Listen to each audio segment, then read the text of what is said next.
Казань всегда была крупным городом с многочисленным населением и с развитой транспортной инфраструктурой. Так, совсем скоро город свяжет еще и большое транспортное кольцо.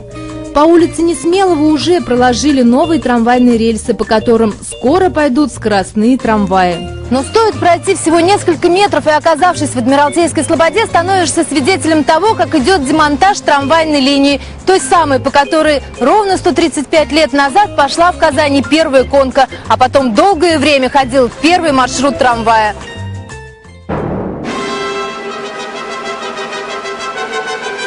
Итак, 2 октября 1875 года ровно в 2 часа дня была открыта Казанская конка. И первые ее вагоны неторопливо покатились из Адмиралтейской слободы в город.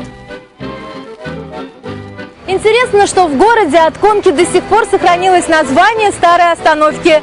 Это Петрушкин разъезд. Более 100 лет назад здесь был трудный подъем, и 2 лошадкам было тяжело поднимать в гору вагончики, переполненные пассажирами. Поэтому здесь всегда держали престижного коня.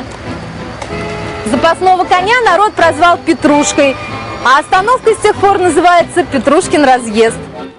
А если вы знаете интересную историю из жизни Казани, просто позвоните к нам в редакцию по телефону 537 8989, и о ней узнает весь Татарстан.